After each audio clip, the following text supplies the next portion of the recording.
Jepang mulai terdesak dengan serangan yang bertubi-tubi dari pasukan sekutu. Dalam Perang Dunia Kedua ini, pasukan dari negeri matahari terbit itu tak ingin kalah telak. Ambisinya untuk membentuk Kekaisaran Asia Timur Raya harus terwujud. Namun sayang, pasukan sekutu yang merupakan pasukan gabungan dari Amerika Serikat, Inggris, Belanda, dan beberapa negara lain jauh lebih kuat. Sedangkan pasukan Jepang mulai melemah. Dalam kondisi demikian, Jepang mencari pendukung dengan salah satu upayanya adalah merangkul dan menjanjikan kemerdekaan untuk bangsa Indonesia.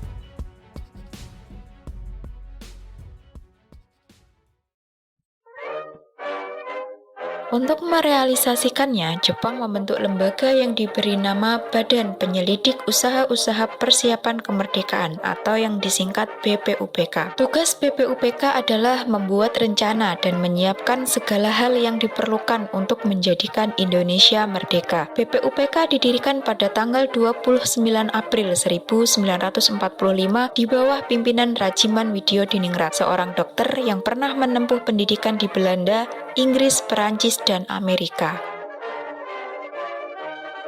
Kemudian tepat pada tanggal 20 Mei 1945, BPUPK diresmikan di Gedung Chuosangiin atau yang kini menjadi Gedung Pancasila di Kementerian Luar Negeri di Jakarta. Dalam peresmian itu, bendera merah putih dan bendera Jepang dikibarkan secara bersamaan. Wakil dari Indonesia mengibarkan bendera Jepang dan wakil dari Jepang mengibarkan bendera merah putih. Setelah diresmikan, BPUPK menjalankan tugas sebagaimana tujuan pembentukannya. BPUPK memiliki jumlah anggota sebanyak 69 orang yang terdiri dari berbagai suku bangsa di Indonesia, wakil suku keturunan asing, dan wakil dari Jepang. Dalam rangka mempercepat kemerdekaan, bangsa Indonesia melihat peluang besar untuk membangun negara. Apabila membangun rumah harus dimulai dengan membangun pondasinya, maka untuk membangun negara pun harus dimulai dengan membangun dasar negaranya. Dasar negara inilah yang kemudian dirumuskan dalam sidang-sidang BPUPK. Sidang pertama BPUPK berlangsung pada tanggal 29 Mei hingga 1 Juni 1945. Sidang ini dihadiri oleh sejumlah tokoh agama seperti Kiai Haji Wahid Hasyim dari Nahdlatul Ulama, Ki Bagus Hadikusumo dari Muhammadiyah, dan para tokoh nasional seperti Muhammad Yamin, Supomo, dan Soekarno. Dalam pembukaan sidang ini, Rajiman Widyodiningrat selaku ketua bertanya kepada para peserta sidang, apakah dasar negara yang akan dipergunakan jika Indonesia merdeka? Pertanyaan tersebut menggugah nalar para peserta sidang. Banyak hal yang mereka diskusikan untuk menemukan jawabannya.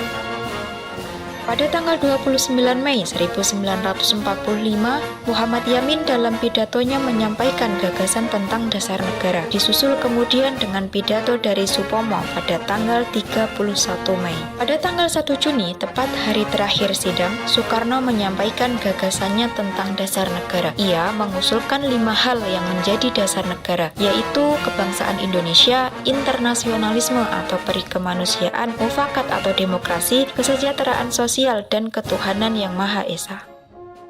Selain itu, Soekarno mengusulkan Pancasila sebagai nama dasar negara. Ia menegaskan bahwa Pancasila berasal dari kata panca dan sila. Panca berarti 5 dan sila berarti dasar. Maksudnya, di atas kelima dasar inilah bangsa Indonesia mendirikan negara Indonesia yang kekal dan abadi. Ia menambahkan bahwa gagasan Pancasila itu muncul setelah ia meminta petunjuk kepada Tuhan Yang Maha Esa. Usai memanjatkan doa, ia mendapatkan inspirasi bahwa dasar negara itu harus digali dari bumi Indonesia sendiri, dari kebudayaan yang mengakar kuat pada masyarakat.